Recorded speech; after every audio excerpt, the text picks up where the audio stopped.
Sugar factory గురించి మాట్లాడే నైతిక హక్కు కూటమి ప్రభుత్వానికి లేదు.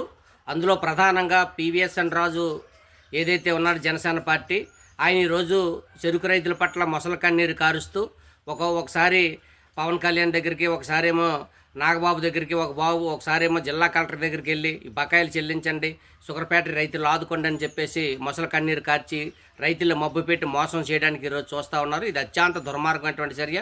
ఈరోజు గోవాడ షుగర్ ఫ్యాక్టరీ కేవలం మూతపడిపోవడానికి కారణం కూటమి ప్రభుత్వం. అందులో జనసేన భాగస్వామ్యం ఉంది. జనసేన సరైనటువంటి పాత్ర పోషించలేదనేటువంటిది మేము చెప్పదలుచుకున్నాం. జనసేన ఈరోజు ప్రశ్నించడానికి పార్టీ పెట్టాం, తొక్కి నార తీస్తాం, ప్రజల సమస్యల పరిష్కారం కోసం మేము ముందుంటాం అన్నటువంటి చెప్పినటువంటి జనసేన పార్టీ ఈరోజు ప్రజల సమస్యలు పూర్తిగా గాలి కుదిలేసింది. ఆయన ప్యాకేజీ ఈరోజు ఉన్నటువంటి ప్యాకేజీ నాయకుడిగా ఈరోజు మారిపోయారు. ఆయనకు వచ్చినటువంటి 2 మంత్రి పదవులు వాళ్ళ పార్టీ కావాలని కొన్ని 2 మంత్రి పదవులు ఇచ్చారు. మంత్రి పదవులతోనే ఈరోజు ఆయన దాన్ని పబ్బం గడుపుకునేటువంటి పరిస్థితిలో వాళ్ళ అధినాయకుడు ఉన్నాడనేటువంటిది మనకు స్పష్టంగా ఈరోజు అర్థమవుతుంది.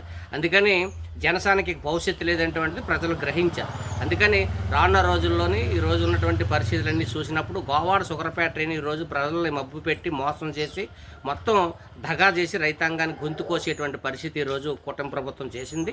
అందుకని ఏదైతే రైతాంగానికి చెల్లించవలసిన బకాయిలు ఉన్నాయో, కార్మికులు చెల్లించవలసిన బకాయిలు ఉన్నాయో వెంటనే చెల్లించాలి.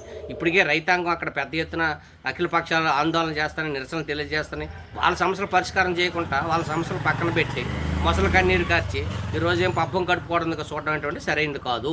అందుకని ఇది కూటమి ప్రభుత్వానికి నైతిక హక్కు అనేటువంటిది విలువే లేదు షుగర్ ఫ్యాక్టరీ గురించి మాట్లాడడం అనేటువంటిది. అందుకని కేవలం షుగర్ ఫ్యాక్టరీ ఈరోజు చెరుకేయకుండా చేసింది కూటమి నాయకులు, వాళ్ళు ప్రచారం.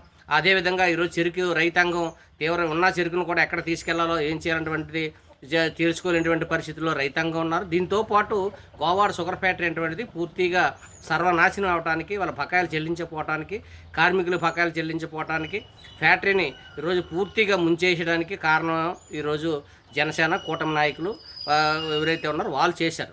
వాళ్ళు దీన్ని రైతాంగాన్ని ఇంకా మోసం చేయడం కోసం చూస్తే మీకు భవిష్యత్తు ఉండదు, పుట్టగతులు ఉండవంటి మేము స్పష్టంగా చెప్పదలుచుకున్నాం.